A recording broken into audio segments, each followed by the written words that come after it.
it going, everyone? Welcome back to another On Mars podcast. I am here with Maverick, Zer0mavrick. Maverick. Yeah. So how are you? How are you doing? So far, so good. I'm having a good Easter weekend for sure. That's awesome. Well, for those who don't know, can you go ahead and briefly explain what you normally do on social media or just on your off time that people might gravitate to? So I play a lot of retro games, really video games in general, but I tend to play retro Super Mario World games that are called ROM hacks, and they're fan-created games, but they were made to be over-the-top difficult. So the best way to explain it is if you're a fan of Elden Ring or any of the Dark Souls games, it's if for some reason you really just wanted to make Mario as difficult as possible, then those would be the kinds of games, I guess, that I play. In my off time, I play guitar, and I also roll around on my skateboard, I guess. That's cool. I never got into skateboard, man. I have one, but I feel like I'm gonna freaking break my jaw. I'm 33 and I still roll around. I feel like I'm actually pushing myself harder probably than I should be for my age. But That's interesting. Well, let's just go into the first one. Have you ever played Super Mario World competitively or just in general? So I speed ran the game. That's actually how I sort of got into these really difficult games, because I played Mario so much, I guess, that it sort of got boring. And then speedrunning was my way of trying to make Mario that was already boring harder. And then after that, it sort of became this really big grind of doing the same thing over and over and over and over again. Mm-hmm. So then what I technically do, they're ROM hacks, but they're called Kaizos. K-A-I-Z-O, which actually means rearranged in Japanese. And it was just sort of a way of taking Mario and sort of just putting it in a different arrangement, I guess, and different power-ups, different kinds of levels, and sort of just trying to challenge myself to see I guess what I can and can't do. That's cool. Well, that limitation is very stronger than mine, man. You can do a lot. I mean, I watch your videos and I'm like, bro, there's no way that this guy just did that. It's insane. When you get compliments like that, what do you feel? What do you think about it? When I get a lot of compliments, I guess it feels good, but also, I don't know, it's sort of hard to take compliments. People tell me that I need to just take compliments, but I always make jokes around, and I'll just say things like, anyone can do this. It just, the fact that I can do this just means I don't have much of a social life. It's sort of just, I've played a lot of Mario. All right, well, yeah, so let's go to the very beginning. I mean, you said that originally Super Mario World or just any kind of Mario games are at first they look, I mean, surely at first they're not boring, but after a while you finally get to that point where it's okay, I get the idea. So how was your first reaction to Super Mario World or Super Mario games, and who introduced that to you? So my first introduction to Super Mario World, shoot, how old was I? I was probably in kindergarten. My dad bought a Super Nintendo. I had Mega Man X, Yoshi's Island, Okay. I think Star Fox. Yeah, those are the only ones that I can think of. And actually, my name's Zer0mavrick's based off of Mega Man X, which ironically Mega Man X name, but I play Mario. So I was probably around kindergarten, and I just enjoyed playing Super Mario World because, I mean, it was either that or going outside and making a fool of myself in the front yard. And I guess I played it, and actually I couldn't beat it as a kid, right? I mean, I was in kindergarten, and I actually had my sister's friend come over and beat it for me. And then, I don't know, I think around 20... So I'm 33 years old, born in 1990, so that probably would have been somewhere around 96, 97. Then probably around 2013, I picked up the game again just for giggles, and I was just sort of playing it, and right, so a better idea of how the game works and all that kind of stuff.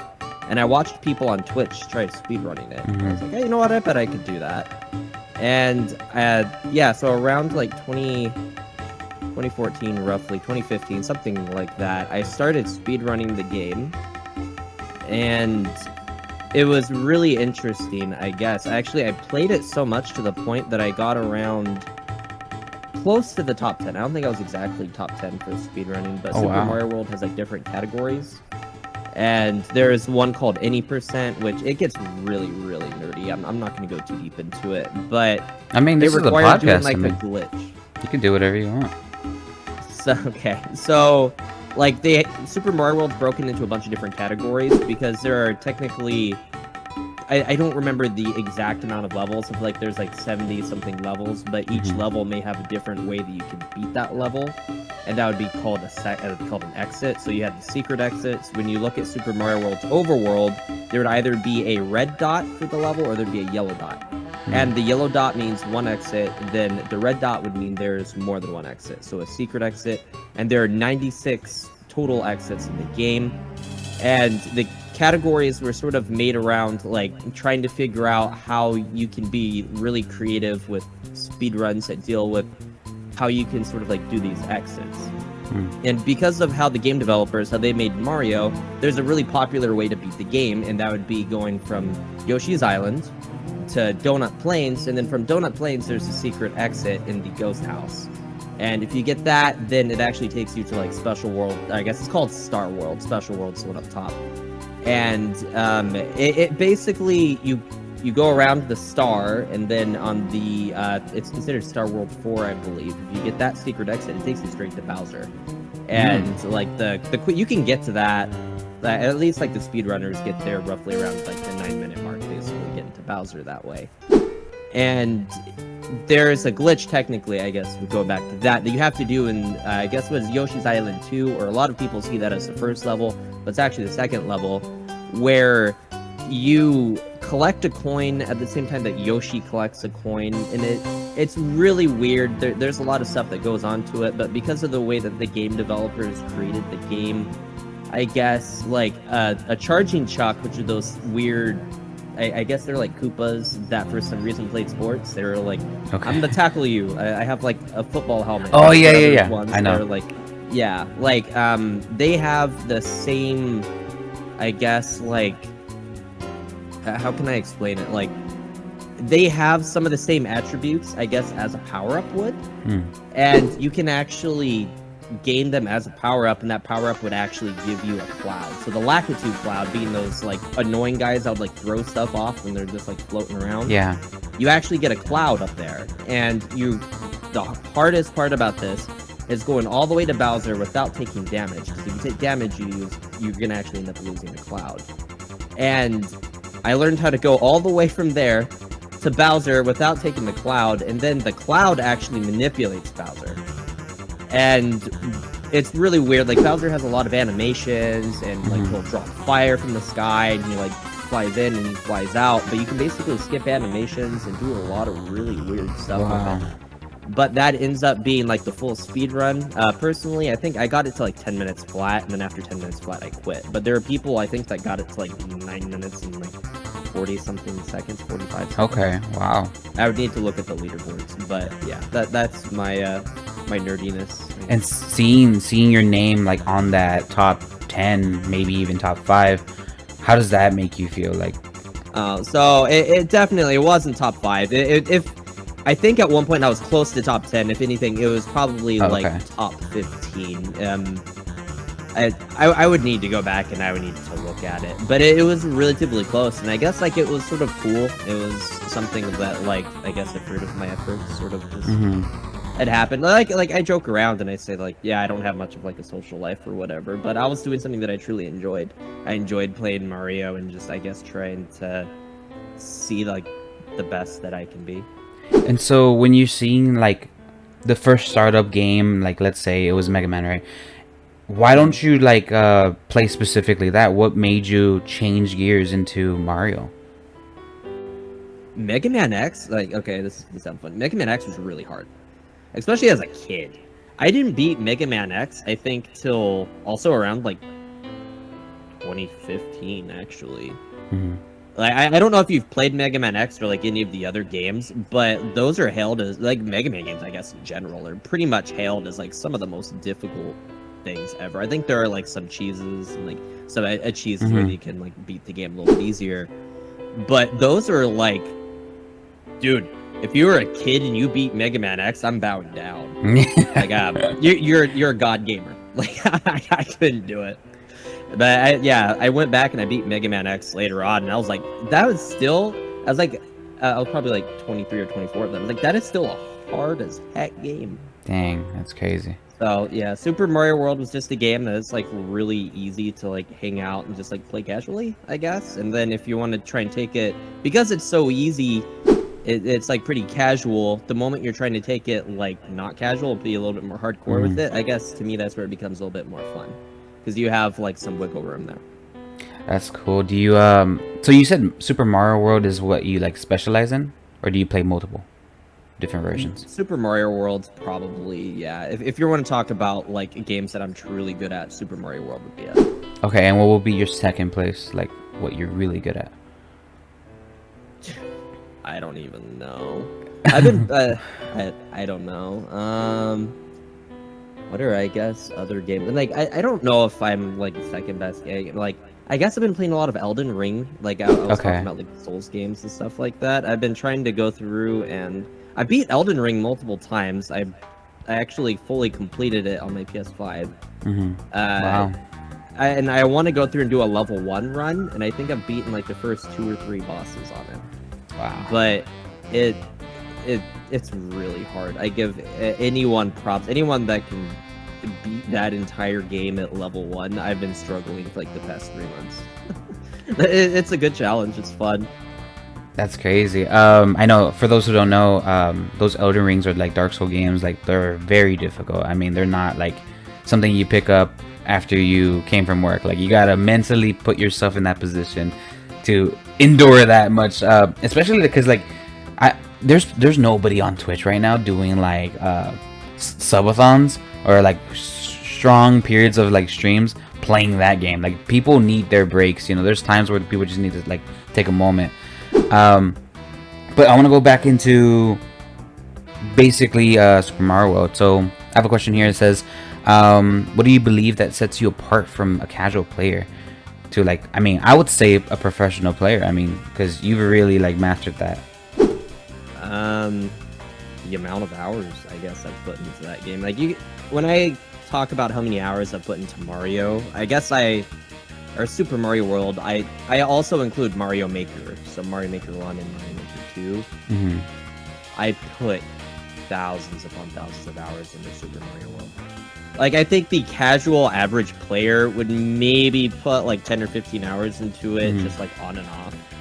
But yeah, I mean, Mario's what I truly enjoyed. I streamed it on Twitch, streamed it on YouTube. Nice. Now I stream it on TikTok. TikTok's pretty much my main thing. But yeah, I've put like probably I think 4,000 to 5,000 hours into Super Mario World. Like that's crazy across the board. And so when you're building that, I mean, building that like passion for playing the video games and then also just creating content is something super different. One person can do one thing and the other person like, you know, but like how many people around you were supportive, or if that were against your decisions of doing what you were doing? So when I first started doing this, I guess we'll talk a little bit more about my life. I was born in Colorado, moved to Texas, and then around 2009, I ended up graduating and moving to Nebraska with my parents. And then I was like, holy moly, I want to go back to Texas, because Texas is just basically like where I was raised. So I moved back to Texas, and I lived. I got an IT job, and I was working there. And I just had a lot of free time because I was about an hour away from all my friends at that point. Okay, so I guess let me try and figure out like what I can do, what I can enjoy. And honestly, just sort of playing Mario was, I guess, just like what I did after work. Yeah. And Twitch also like I say Twitch, but I guess like the Super Mario World community is also just like really friendly. It's just like a lot of people that have way too much knowledge on a video game that like they never should. But like I guess that's sort of like the quirk to it, and that's what makes everyone so great. It's just because we're all just like so weird, and we just really like we have a passion for like a game that was made in 1990. Nice. That answer. Yeah, that's cool. I mean, that's super awesome. So when it comes to like kind of like I would like for you to answer this kind of like in a like older brother type of answer, because it's like, I can't beat this game. Like, what can you do, or can you beat the game for me? You know. So like, what are specific techniques and tricks that you like learned along the way that you would teach yourself, and you'll be like, other than just like taking the time and like, you know, building that calluses, but like, what would you be like? Okay, if you just do this one little simple difference, it just changes the whole perspective of the entire game. Yeah, so everyone hates water levels, but what a lot of people don't know is if you hold down while going through the water level, Mario's less likely to bounce up really high. And once you sort of get used to that, literally water levels become super easy. Okay, wow. I mean, that's super easy. I know a little bit of the story behind like the idea of like Mario and like how people don't like water levels. I mean, that's like a pretty controversial thing, but that's really good because that changes everything. Because normally, whenever you see like speedrunners, as soon as they get to that level, they just start slowing down. Like it's almost as if early game they're just trying to make up for the time that they know that they're gonna spend on that level. You know what I mean? Yeah, yeah, and you can also go underneath water levels. That's one other thing a lot of people don't know. Oh wow. So Mario works in like tiles, and there are tiles above and tiles below. And there's actually one tile beneath, like I mean I can name off the levels, but it's not gonna matter. It seems like but there are at least 2 water levels where you can literally just swim underneath. And being able to also swim underneath those levels, while you're still wanting to actually hold down, that makes swimming underneath it easier. You're literally dodging like the entire level. That, depending on if you want to call it cheating, some people may call it cheating. In other ways, I mean, it's like the game developers literally put it there, and it's not like an exploit or anything like that. Yeah. Like the game developers knew that you could do it. They probably just put it there just for giggles to see if anyone would actually figure it out. Yeah, that's actually a good point that you brought up. Where do you cheat the line of complete cheating and fair game? I mean, anything. So categories, I guess we can go back and we'll say there are certain categories that wouldn't allow glitches, and like during those categories, if you're doing a glitch, it's not going to count. It's considered cheating. And in terms of speedrunning, cheating ends up happening if you have like some sort of like outside help, I guess, right? Okay. Like, so there's something called a task, and it stands for a tool-assisted speedrun, where you'd actually have a computer playing the game for you, right? So that's sort of like outside the scope of things. That's not a human actually playing. So if someone tried to put in a speedrun time, they're like, oh, look, I got the world record, but they did a tool-assisted speedrun, then I guess that'd be considered cheating. Which that can also deal in like save states, and there's also something known as splicing, where they'll actually take videos and like link them together to try and make it look better. And, yeah. But for the most part, if the category allows a glitch or something like that, it's not cheating. If the category is considered glitchless and you do a glitch, then it's cheating. Oh, okay. Wow. How do you handle the pressure of competing, like, and kind of like in high stakes? Like, I mean, there's some ROM hacks that they're just like enemy spams. Like, what do you normally do? I guess this is another joke. I guess I just say that I'm sort of dead inside. I guess I'm numb to it. Okay. Like there are gonna be specific times where I definitely get mad at you. I use my controller a couple of times. Oh, but, really? Like, yeah. For the most part, it's not like anything too crazy. Like I've played enough levels that I can sort of see like one level and another level. Where it starts to get a little bit more stressful is when there's like a level that's unlike any other level. So that's when I'm really having to like take a step back, and I'm just like, okay, so what the heck's going on here? That's interesting. I don't know. And I guess another really cool thing about like the Kaizo community and the stuff that I do is that this isn't so much speedrunning. Back in the day, what I did was speedrunning. This was more just like trying to figure out if I could beat these levels and all that kind of stuff. And a lot of the people in the community already know that like this is really hard stuff. Like the easiest Kaizo levels like leads the bounce harder than the original Super Mario World, any Super Mario World level really.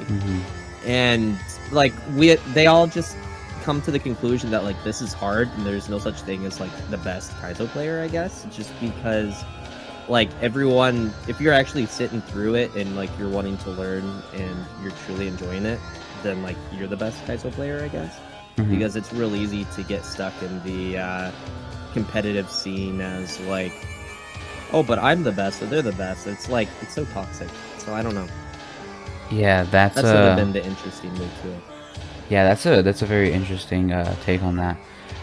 And would that also like clump into the biggest challenges you faced like during the journey of like you just making content and playing the game? I mean, there is a separation of like enjoyment, you know, and then there's also Yeah. like, well, I kind of want to just post this out and maybe like people will gravitate to this, you know? Yeah, and I guess in terms of posting like content, majority of it's gonna end up being at least something gaming related. Mhm. Recently, I've been posting skateboarding videos just because I enjoyed skateboarding a lot back in the day, and it's been sort of nice to, I guess, call it. I guess I call it like plywood therapy. It's just sort of nice Okay. rolling around a skate park and I guess having fun. That's cool.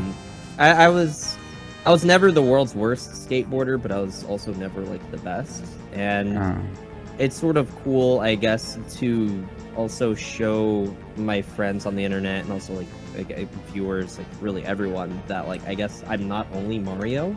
Mm-hmm. Everyone sort of like seems to think I'm just like the Mario guy, which actually my website's called thatmarioguy.com. Okay. That's like At that point, you just brand it. That's like everyone knows. Yeah, like I took it and I ran with it. And it's like, yeah, so I skateboard, I play guitar, I've uploaded guitar videos actually. I play a 7-string guitar, I'm a metalhead. Wow. And I also really like pop punk, so there's like a weird mixture between a lot of the stuff I guess that I play. But it's one of those things where if you do upload, I guess, content and your viewers don't like it, then it's what they just don't like it. But I know that I enjoyed making it, so that's all that matters. Oh, that's cool. I mean, do people like start commenting, being like, I didn't follow you because of this. I want to, you know, watch those old stuff like the Mario games on those videos or no? That's cool. Well, No, that's most awesome. of the time that they're normally pretty like receptive to it. So like I said, I mainly do TikTok, but TikTok's weird with how a lot of the stuff works. And like they sort of like categorize you on like specific For You pages and whatnot. And if I put like a hashtag that deals with like skateboarding and stuff like that, if one of my viewers really aren't going to be on there, there may be a lesser chance that it would actually show up. So I hear you. I think the viewers that watch me most frequently are more likely to even get those, even if they don't watch skateboarding. But it's one of those things where you sort of have to think about streaming as for a couple things. If you're going to be big in streaming, you're either going to have like a god tier personality. Like people are going to watch you for you, or they're going to be watching you for your game. And I've tried to aim somewhere like in between the two. Yeah. Because it's really stressful when you're literally only known for Mario. Because when you're only known for Mario, then you're only going to be playing Mario. No one else is going to watch you do anything else. Which, yeah, that's sort of like, that's basically what I'm stuck in. But it's not like it's the end of the world. Like I'm still having fun doing what I'm doing. So. Yeah, and you mentioned in the past that you mentioned Mario World. I mean, sorry, Mario Maker 1 and 2, right?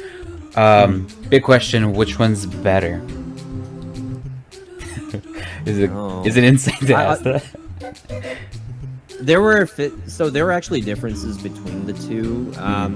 They actually had like physics differences, and if I remember correctly, I think I probably liked Mario Maker 1 more than 2. Oh, okay. But that's not like to throw shade at Mario Maker 2.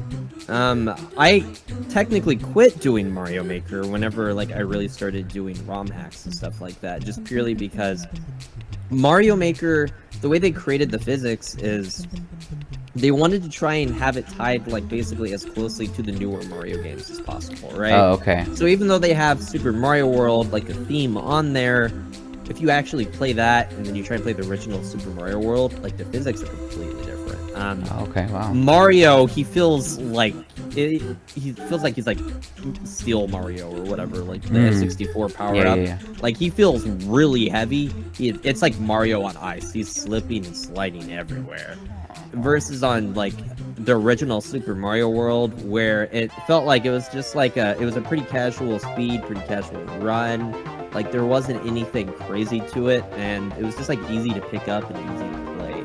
Versus Mario Maker, if you're used to like the original SNES version, Super Nintendo version, you're probably gonna be really confused, and for me specifically, it's hard to jump between the two, which is also why I just decided to do ROM hacks only. There are creators like Grand Pooh Bear, and I think there's who else? There's Grand Pooh Bear, and I don't know, I can't remember the guy's name. But there are players that, like, in their brain, they're able to differentiate between the two, and for me, it's just hard to differentiate.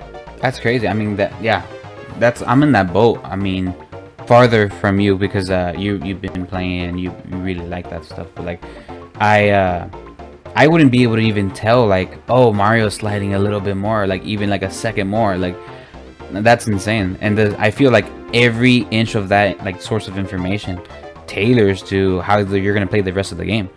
And like for me, I wouldn't be able to like gauge that. If anything, I would be like, oh, okay, well, this is just the same game. But that's crazy. So how deep do you go into knowing, like, let's say Mario's not moving a certain way, or like there's a part specifically, I can't remember the level name, but it was early on where you're just running around and there's like fishes that come at you, and if you're moving downwards, it counts that as a, you know, hitting it or like defeating the little fish, whatever, like as if you were bouncing against it, you know. So how do you articulate and find the exact like best situation so you know, like, okay, this is the run? That's the question. And so you're talking about Yoshi's Island 4. It's the one where you start off and there's like the mushrooms that you're technically standing on and the fish come out. So in terms of like the original Super Mario World, those levels, if you sort of like just take a step back and sort of watch how the fish are gonna act and stuff like that, you can sort of get away with it. I mean, in terms of like the Kaizos and the stuff that I do, a lot of those, it's like split-second thinking. And either your reflexes are gonna be freaking phenomenal and you're gonna be able to like understand what the developer of the ROM hack wanted you to do. Okay. Or it's gonna be, you're gonna get flung into the ocean and Mario's gonna drown and poor guy's gonna keep drowning for about 30 minutes till you start to understand like what the developer wants from you. And I guess that's the other really interesting thing about the ROM hacks that I do, is that Super Mario World, like at its core, the original, it wasn't a really linear game, right? There were a bunch of levels, you could beat it in a bunch of different ways, but the Kaizos, the way these levels were created, there's normally, it's like a lot of like tricks and like weird glitches actually that you would do to, so sometimes glitches to beat them. And if you don't have like the mindset of the creator, or you don't have a lot of knowledge on Super Mario World, actually, right? So like I'm talking about those glitches. If you didn't know that you can actually clip through a level as small Mario in a specific part, then you would have looked at the level and you would have been like, this level's impossible, it's glitched, I don't know what's going on. And that actually the glitches aren't in there too frequently anymore, but like those are things that you actually have to like, I guess, take into account a little bit. Yeah, I mean, when you play the Mario Maker, I think that's called like the 100 level. I'm not exactly sure. Basically, it's just you do a string of 100 levels, and they're all created by players or created players. Have you been in that like string of levels? So I've always been like really cocky, and I don't think I ever beat the 100, but. Oh, okay. I think they give you 100 lives and you have like 10 levels to beat. Oh, okay, that's right. I think that's what it was, but I always wanted to play expert and super expert. I'm sure I got like halfway. I probably got around to like, I beat like the first 5 levels, but I don't think I ever actually beat it. Oh, wow, okay. That's actually interesting. I normally created my own. I created my own levels for the most part, or if I had friends that created some, I would play theirs, because I was also very picky. Very, very picky with levels because they can be monotonous, right? Like I don't want to play the levels by like little Timmy that's like 5 years old and just decided to spam like 12 Bowsers in there. Yeah, that's true. All right, so what was this is actually a really important one because I've been wanting to ask this.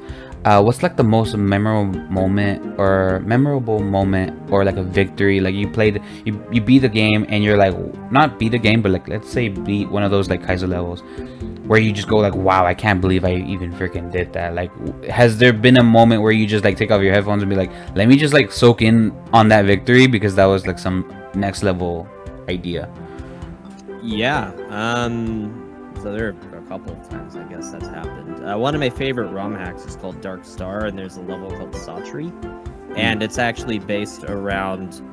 There's a gimmick in Kaizo where if you played Super Mario World, you know that sometimes you can jump up and you hit a block and then a vine will spawn. And the idea of the idea behind this is you're basically escorting a tree all the way to the top. So if a block actually comes anywhere near the tree, or I guess a vine, as it's going up, then it'll actually prevent it from continuing. So you basically have to like keep hitting blocks to make a way escort it to the very top, and these levels can take quite a while. And it was based around that, but instead of having a vine, it's literally a saw. And what a lot of people don't know is that on Super Mario World, Mario can spin jump on a lot of things. Right, yeah. So he can actually spin jump on a saw. He can spin jump on ghosts. He can spin jump on fireballs. So they're technically the fireballs that like jump out of the lava. Those are called potobos. He can actually spin jump off of those. And it's just really weird. But the idea behind this is it's called Saw Tree, and you're escorting a saw all the way to the very top. And it's really crazy because there are times where like you're having to throw a block at a block to basically break it or make it start spinning. They're called spin blocks or turn blocks. And it lets the saw keep going. And it's an entire vertical level. It's always going up, always going up. And I think it lasts around 45 seconds roughly. And whenever you have these levels that are abnormally difficult and they last 45 seconds, that's like the worst. The really long levels are the ones that like take the longest. And that's like just to get to a checkpoint. Right. Like the level's not finished. It's literally just trying to get to the checkpoint. And on this one specifically, when you get to that checkpoint, it drops saws on you. And if you don't have the actual momentum to keep going, the saws are going to drop straight on Mario and you're going right back to the beginning. And that's literally at the end. Wow. Yeah, and that's also, I guess, that's another thing that deal with a lot of Kaizo levels. There's something called Kaizo blocks, for one. And they're just these unfair blocks that they'll just literally put out everywhere and anywhere. And you hit it and you're like, well, there goes the run. I'm going to remember that's there next time. Yeah. That's and then you're actually having to like dodge these blocks. And Dark Star specifically, my favorite one. The third level, I think, is called Onset of Industry. And that one was known for Kaizo blocks out of the wazoo. But Onset of Industry, it had what felt like 10 plus Kaizo blocks. And it was honestly just like unfair to the point that it was like, that was really not too fun. And the creator actually went through and made like a version 2 of Dark Star and removed the majority of the Kaizo blocks. Oh, so that kind of like an easy version? Yeah, basically an easier version. And there are only a couple levels that were technically changed around, and that was one of them. But I originally beat the first, actually the version 2. The original. I heard a lot of things because Dark Star is a ROM hack that not a lot of people even want to touch. The creator, MG Battlefrog, is what he actually goes by. He has a very particular style whenever he's creating these levels that are honestly just like sometimes weird and a little unfair. Very creative in ways. And no one really wanted to touch Dark Star when it first came out due to like some of those levels. But yeah, I went back and I played the third one. I ran into what felt like 10 or maybe 15 Kaizo blocks. And I made a whole video just like showcasing it. I was like, well, oh look, there's another Kaizo block. Yeah. And, like even at the very end of the level, after we've even hit the checkpoint, I think there were around like 3 Kaizo blocks that would just block you. Like you'd think you're about to beat the level, and it's like, wow, no, never mind. I guess back to the checkpoint. So it's very like trial and error at that point. Yeah, because I you can't really like flash one. Like flash one, I mean, is like from start to finish, you just somehow like miraculously just did it. You have to have like that insight already pre-registered, you know? Yeah, a lot. That at least the expert ones for sure. Maybe the easier ones, like the beginner ROM hacks, maybe.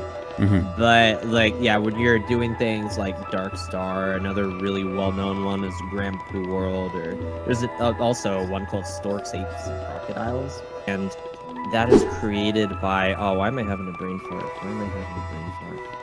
It's Morsel, created by someone that goes by the name of Morsel, and he sort of is a lot like MD Battlefrog, the creator of Dark Star, where a lot of people don't want to go anywhere near it because he has like a very peculiar way that he likes to make his levels. And there's a portion at the end, and it's called RNG Castle, where it's 16 levels in one, but it's random, and they're like super difficult levels. And it's sort of like you don't get practice on just one level. Like you're literally having to practice like 16 levels in one. Oh wow. And nothing ever saves. There's like no checkpoint once you've gotten past that first level. And it's if I want to sound like a baby, I guess it's unfair. In a lot of ways, it actually it's very unfair, and there's very much a reason why people don't want to touch it. And that was actually the first, I think, Kaizo expert hack that I ever like played, and I purely did it, I guess, just for the content, because I was like, you know what, I bet I can do it. And wow, I did it, but like my mental health at the end of that was like, that's crazy. Oh wow. Yeah, I can go back and I can beat it again now because I've beaten it once, but it's like one of those things where there's a reason it's labeled expert, and there's a reason a good portion of people don't ever want to touch it. Right. That's insane. I mean, that's actually a good point I want to segue into. After playing such an intense game like that, what do you do after, like, to cool off? Like, what's your first thing? Like, is there like a favorite dish, or like, I don't know, what do you do? I mean, when I'm done streaming, I don't know. I mean, I'll call my girlfriend. I'll see what's going on with her. I'll watch a YouTube video, or I don't know. Like a lot of it does sort of like end up being stressful, right? And a lot of the games that I enjoy playing just end up being stressful, and I guess it sort of makes me mad, right? Like Elden Ring, really fun game, but of course, like, it's built into my brain that like I want to try and make it more difficult than it really is. Like whenever I first beat Elden Ring, I never used a shield or anything like that. I went purely off of dodges, and people were laughing at me. They were like, "You've literally like basically never played a Souls game, yet you're trying to go through and dodge everything." And I was like, "Yeah, I guess." Wow. And I don't know. In some ways, I just I guess I push myself because I know when I do it, there's like this even more relaxing feeling of knowing that I did it, to the point that I guess when I am done streaming or something like that, it's like this weird, I don't know, just watch YouTube videos, listen to music. Actually, here's another interesting thing. I don't listen to the game sound when I play Mario anymore. I've actually listened to so much stuff that's going on in there. I normally listen to pop punk or death metal. Yeah, I was gonna. So I don't have any too. audio cues or anything like that. Literally, my favorite band is Enterprise Earth, and this is Brand of Sacrifice. This is another band that I listen to. I just basically listen to them while playing Mario, and it's funny because it's not really Mario music, but it's my music. Wow, that's interesting. That's actually kind of. Wouldn't you say that takes you out of the immersion of playing the game? Yeah, but after so long, right? Sure. It's needed. Yeah, and the music keeps getting played on loop over and over again, and there are some actual really good songs on ROM hacks. Grand Poo World 2, the first time I ever heard this song, it was technically by a lot of ROM hacks. Actually, let's go back. A lot of ROM hacks have music from other games. Okay. And Grand Poo World 2 has a song from, I think it's Snowboard Kids on the N64. And it is so good. It's if there is a level that was playing that song, I will turn off all music and I will listen to the game. Yeah. It gives hope. Yeah. It's so weird. There are some songs that inspire hope, right? Depending on if it's going to be a song in a major or a minor, whatever is going on. And this is a song that was wrote in major, and it's just it's super happy. It's just nothing about Kaizo for the most part is super happy. It's just holy moly, yeah, level gonna be over with. But then when you get those kinds of songs sort of put into it, it's a nice change of pace, and you're just yeah, I can dig this. I like this a lot. That's cool. I mean, I specialize in music, so that I exactly know where you're coming from. Kind of going through that, what's your favorite video game soundtrack specifically? So this is gonna be a really interesting one. As a kid, Pokemon for sure. Okay.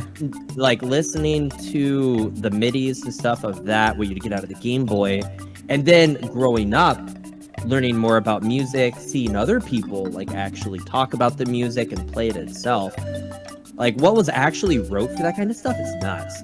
How they were able to like portray what they wanted with like such limited space on an actual like a Game Boy cartridge. Like as a kid, I didn't understand that Pokemon Crystal, whenever you were surfing, it was literally a waltz. It was like 1, 2, 3, 1, 2, 3, and like I went back, grew up, and I listened to it. I was like, this isn't video game music. Like this is music. Like this is something. Actually, an interesting fact about that too is like I think the first 3 Pokemon games, like the music was mainly wrote by one person, and I think it was like their last name was Masuda or something like that. And they also helped with programming and like a lot of real interesting stuff. Like I guess back in the day they wanted to save money, and they were really good at like everything they did. Oh wow.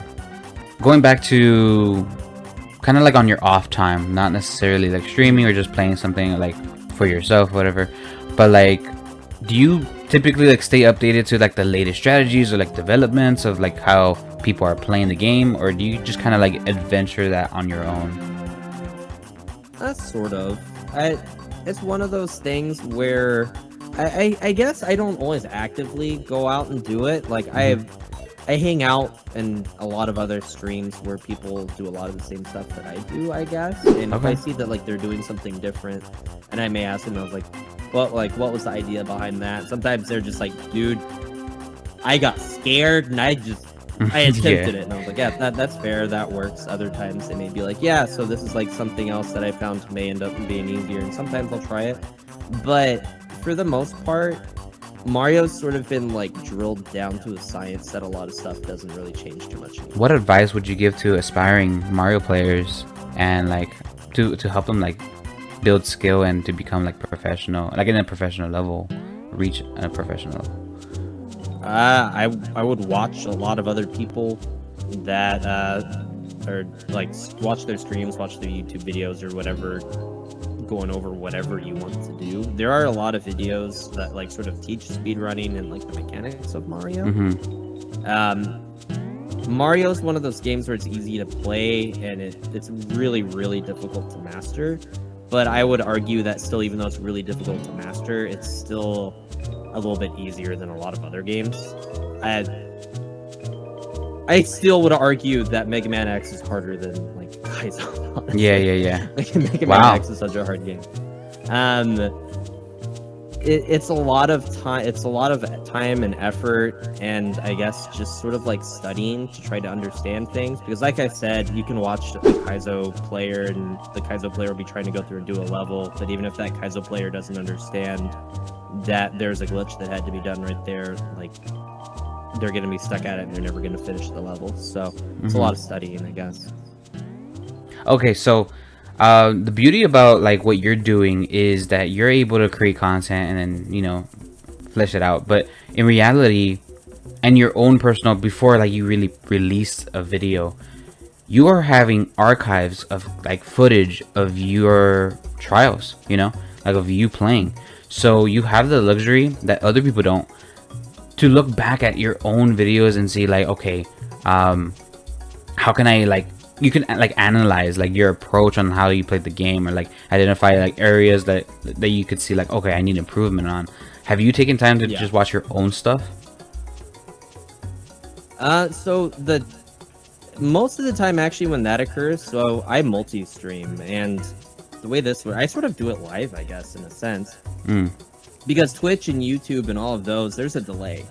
And if I actually mess up live, then I can look back on the replay because I have it. I'm watching my stream on my computer next to me, and I can sort of like analyze, I guess, what I did when I messed up at that point. And I guess that's the most that I do to analyzing. But yeah, I mean, I record things. I have them stored on my computer as well. But for the most part, the majority of my analyzing actually comes like real time during the live, I guess. How do you like improve your impact on like completing a level? How does luck? So there's technically luck in some ways, I feel. there's something called RNG, and stands for like random number generator. And there are specific things where like the player is honestly not going to have much control over it. You can like try and better the odds, but there's never going to be like an exact chance that you're always going to be able to do it. So for instance, Yoshi's really broken. Like I told you, if you collect a coin at the same time Yoshi does and some other crap happens, you get a cloud. Yoshi can also help you clip out of bounds. And you can only clip out of bounds on specific corners, basically. And in Forest of Illusion, the world that literally everyone hates, Forest of Illusion, the one that everyone got stuck on, and if there's probably going to be, they made it all the way to Bowser, and they never finished all 96 exits. There's a good chance that like 2 or 3 of those levels were from Forest of Illusion. You can clip out of bounds, and you can actually swim underneath, which I think it's Forest of Illusion 2. It's the one that you take to get to the Blue Switch Palace. Wow. And the fact that you're able to sort of drop in, Yoshi like clips to a corner, and so does Mario. And the moment, if you like mount Yoshi the moment he's touching the corner, you'll drop even further. And there's something, it deals with like the X and the Y position or something of Yoshi and Mario. And for some reason, sometimes you just won't be able to get clipped in, and it will like clip you out. And like luck, definitely it exists in this.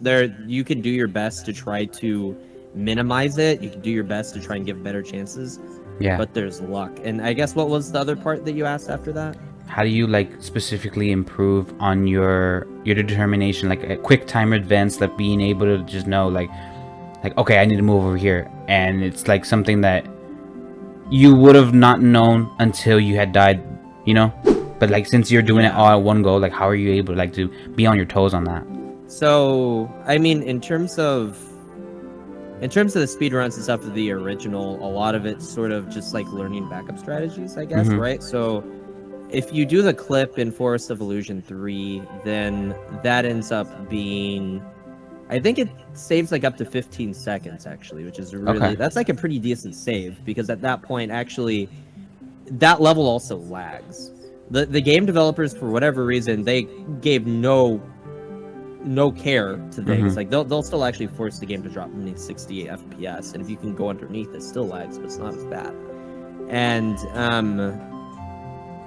it sometimes you do, like after the 3rd or the 4th try, for some reason, like if you're trying to do that glitch during that speed run and it doesn't work, you have to like take the L and you have to move on. There's technically a much easier one that you can do later on down, or you can just go through and you can like beat the level normally. But it's really just all about backup strategies. And in terms of like if you're doing Kaizo and stuff like that, it always keeps you on your toes. You have to have like really quick reflexes, and your eyes have to be on like the right portion of the screen at all times.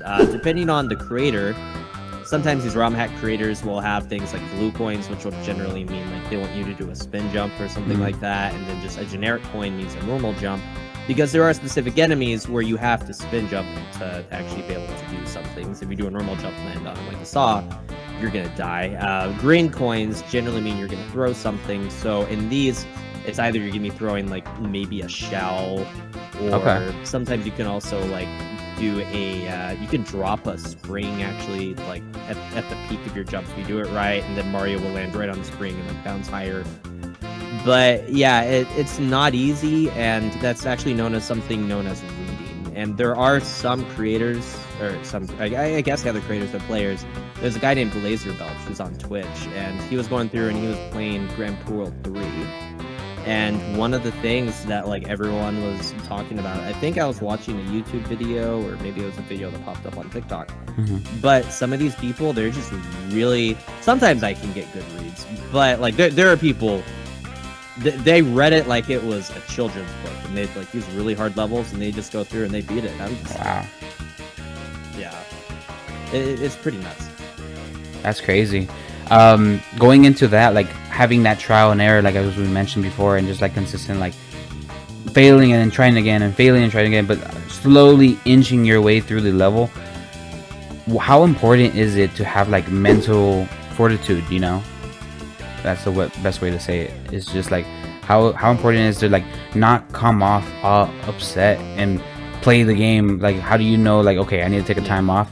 Or is it the other way around? Is like you work better under pressure or when you're pissed off trying to get through something, you know? Yeah, so for me specifically, I know some of my mods and viewers will say that I work better when pissed off. That's what some of them will say. Like I said, I've yeeted controllers at times and stuff like that. Because honestly, sometimes it's just it gets pretty stressful, and a lot of it sort of deals with like I guess this is the personal side to me, how I understand that not a lot of people want to watch me for my personality, so a lot of it ends up being like I have to be good at Mario. Like that's why people want to watch me. So sometimes it gets a little stressful, I guess, in those regards.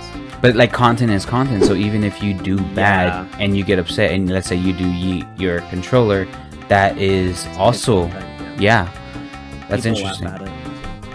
That's interesting. How many controllers have you gone through? If I were you, I probably did like thousands. When I first started speedrunning, I had a grand total of 20 controllers. 20 Super Nintendo controllers, like straight. I don't know. I may still have some of those controllers. I know I have a Twitch clip of me throwing a controller, and this was also at a point where I was only running off of CRT TVs, which is CRT TVs were like the original TVs, cathode ray tube. They're not HD. They're the giant freaking TVs that like it took like 80 men to like lift and move. And I yeeted the controller straight at the TV, and it just like bursted into a isn't it like plasma? My webcam no.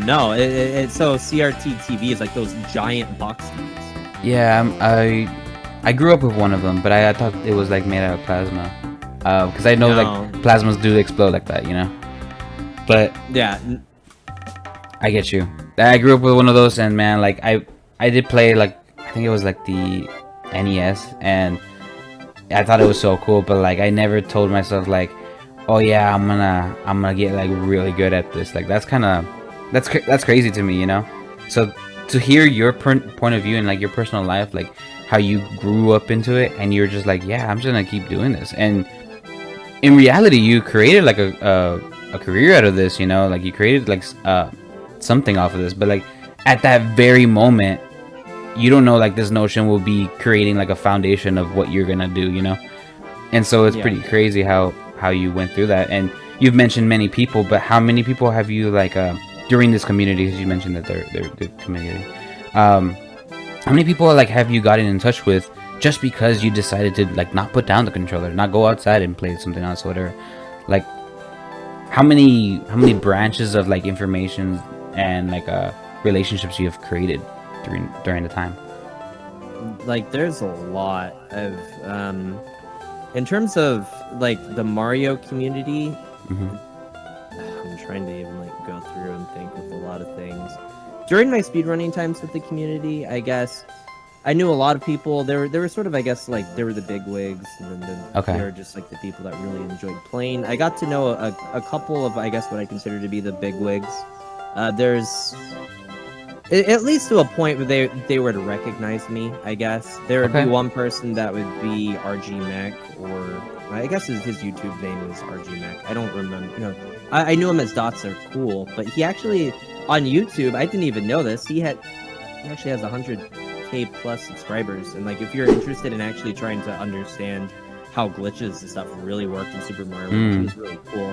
So I sort of I got to know him a little bit. I'm not gonna act like we were best friends or anything, but I reached out to him a couple of times if I had questions. I knew he'd always be able to answer. There was someone named Small Ant, which Small Ant actually did Mario Odyssey speedruns. He wasn't even part of Super Mario World. Oh, okay.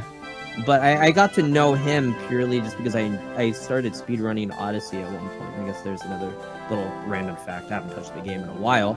Yeah. But actually, I interviewed him for my YouTube channel a long time ago. Oh, that's cool.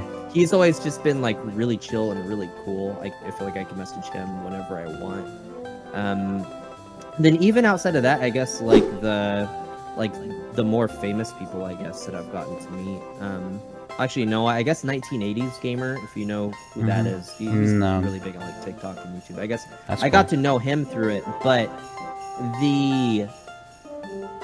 Well, I guess that's cool. I've also made like a lot of actual friends out of it. That's I awesome. guess I'm not gonna say that like they're not friends, but like I've actually made long-lasting relationships that have actually came from me being on Twitch and like all this streaming. One of the cool things that I've actually gotten to do, back in 2016, I actually met someone on Twitch, and their name was Hey DJ. I had no clue who they were. At one point, they were talking about the weather because they realized that I lived like in Houston, and I was like, "Oh yeah, it's raining there. It's raining here." And DJ very quickly ended up becoming one of my best friends actually. And he lived like an hour and a half away from me, and I used to go and hang out with him. Wow, that's 7 small world. Yeah, very small world. And it ended up coming to a point where we enjoyed watching GDQ, which were the games done quick.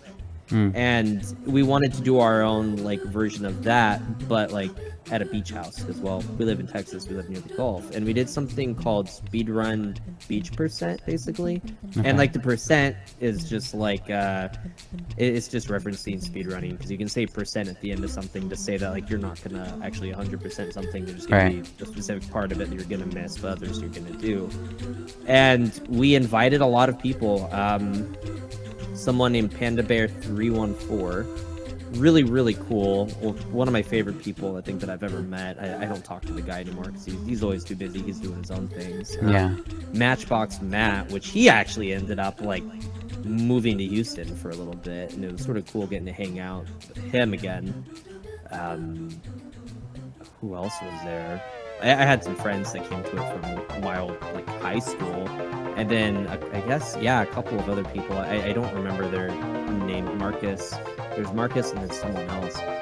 But like it's cool, I guess, to get to become friends with like famous people, but it's also like even cooler, I guess, to make like long-lasting relationships. Yeah, that's even I would better. have never thought that would have just like ever hurt. Like even technically, my girlfriend, I met her through TikTok. She was in Toronto. Okay. It's sort of yeah, it's been interesting. That's cool. I mean, it's nice to like have. I mean, speaking from experience, like also like I've encountered so many like famous people, but to have a easy like a two-way conversation is way different than just having like a once in a lifetime moment of talking to that person, and that's what it is, you know, or like being around them for a period of time is cool and all, but being able to just like pick up your phone and call, that's way different, you know. But Yeah, that's awesome. for sure. And so when it comes to not necessarily them, but like specifically your audience, have you created like a personal links? I mean, you said that you've had mods in your Twitch, so there's some respect or some trust within both of you, but like, is there someone like specifically on Twitch that you just know, like, oh yeah, this person's on, that's awesome, like they're watching, you know, you feel a little bit better? Or So for the most part, excuse me, sorry. Majority of my streams are now on TikTok. Twitch was a little bit like older back in the day. I'm probably gonna start doing Twitch more. Okay. But the majority of my stuff is actually it's on TikTok now, and it's called TikToxic for a reason too. Have to have a lot of mods there.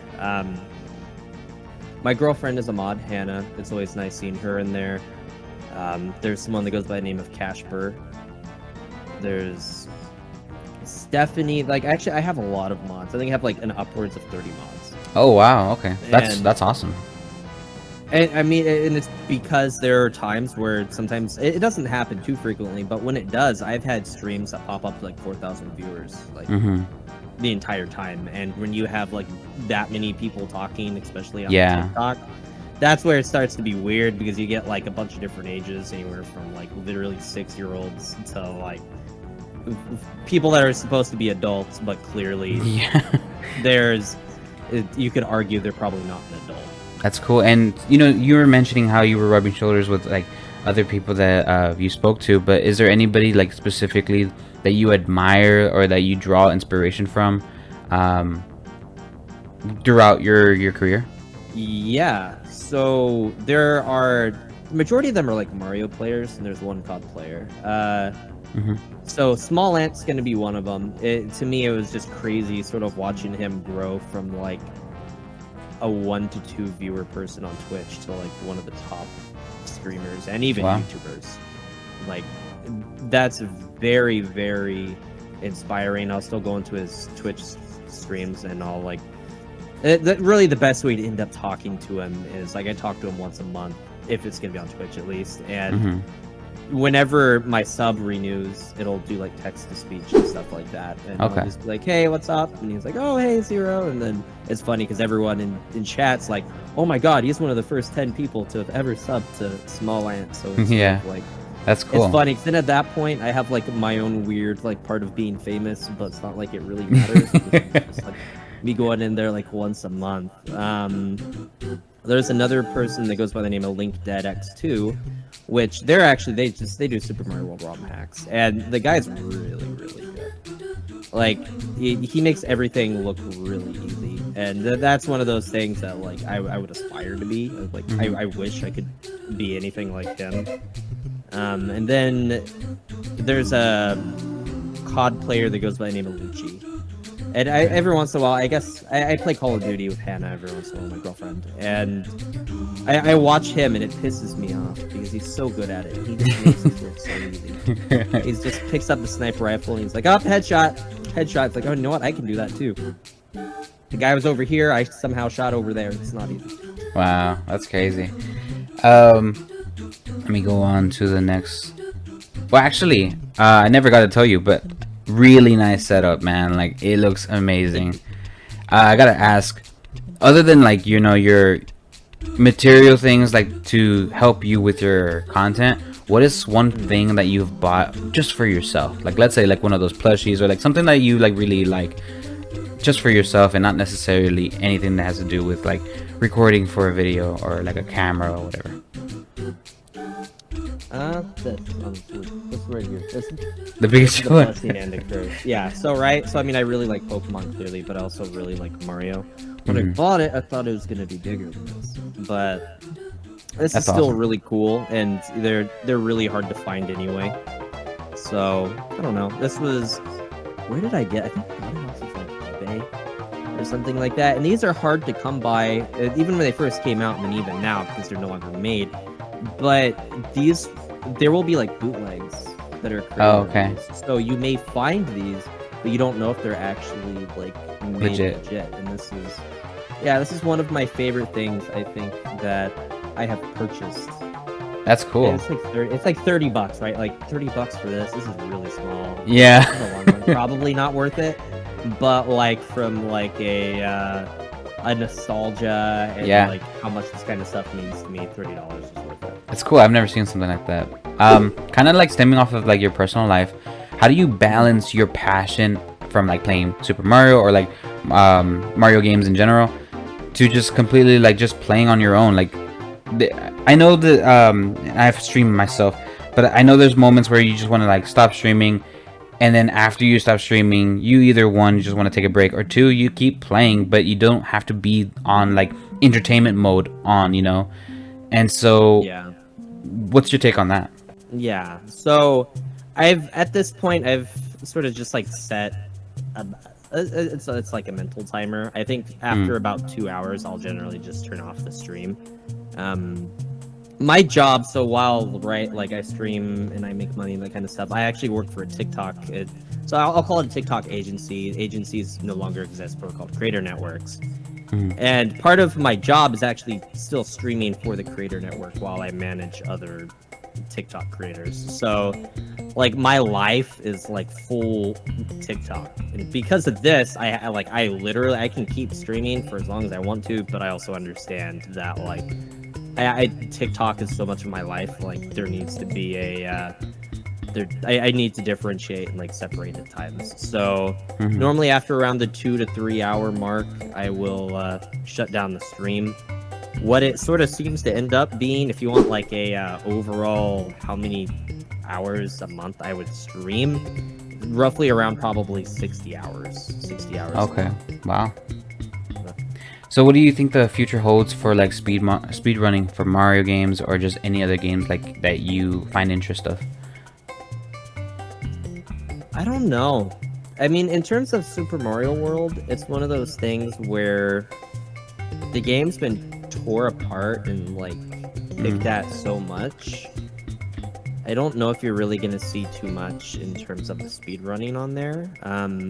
the cool part about Kaizo, like I said before, is it's sort of fan created, and you can sort of create your own Mario game in those regards. So it's sort of like endless. And there are really good ROM hacks to get released, and then there are some that are just not going to say much about it. They're not good ROM hacks. So you sort of have to you got to like sort through it, and you got to find all of the good ones. But I have faith that Kaizo is really only going to get better, and with how it has grown and like the ROM hack community has grown, I genuinely believe sometime in the next year or two we're gonna probably be seeing even more growth in a lot of people that are playing, and they're probably gonna see even like I said, I don't like talking, I guess, competition and competitive players. There will always be technically players that are gonna be better, but I think that we're gonna probably see some rise to some really, really good players. That's actually really interesting. And like that actually leads to my last question. Finally, what is your long-term goals and aspirations for your personal community? Okay, so long-term goals for my community, my aspirations. When I first started off doing this, I really just wanted to like create a chill and relaxing community for everyone, and I feel like I've done a pretty good job at it. A lot of people that join my streams are just like, why does this feel like ASMR Mario? But like, dude, and like sometimes I get mad, sometimes I don't, but they're just like, this is a pretty relaxing, and it's like it's a chill stream, and that's why they come. And I guess they also say that like I stream late at night sometimes, and they're just like, yeah, this is just part of my like nightly routine. You help me go to bed, and it's like, nice. That's either gonna go two ways. Either it's really awesome because they want to watch me, or it's really boring content and puts them to sleep. But I've done my best to create and like cultivate a community that's going to be pretty chill, and I just want like everyone to be friends and just have like a good time, because the world sucks and life sucks at times, and everyone needs like a bit of an escape, I guess. I hear you. And I guess what I've tried to cultivate is also like an escape place, because sometimes it's just really, it's needed, and that's something that I guess learned. That's nice. And are you planning on, because you mentioned it a little bit on this podcast, but are you planning on moving towards being a, not necessarily a multi-streamless, but like kind of having like a variety streamer? That's what I mean. Are you trying to get there? Yeah, that's like me playing Elden Ring and stuff like that. That's more, and even sometimes I'll play Call of Duty, I guess. If there's anything where there's still similarity between the stuff that I do, Mario, like Kaizo's really hard, and so is Elden Ring. So there's still at least that point to it where it's like, if you enjoy watching really difficult stuff, Kaizo's difficult, and so can Elden Ring. Elden Ring can be as well. So I've been trying to do that. I'd like to move even further towards other things. Like I used to do actually Mario Kart a lot as well, but Mario Kart's more, that's more frustrating than Elden Ring and Kaizo, like times 12. In first place, and then little Timmy behind you, he had that red shell. It's like, nope, the last place it is, I guess. Yeah, I get you. I mean, yeah, I've been on that road before. That's very interesting. Well, good hanging, man. It's awesome to have you. Is there anything that you want to tell anybody that's watching, anybody that could find you if they're interested in watching your gameplay? I mean, I say it now, you know.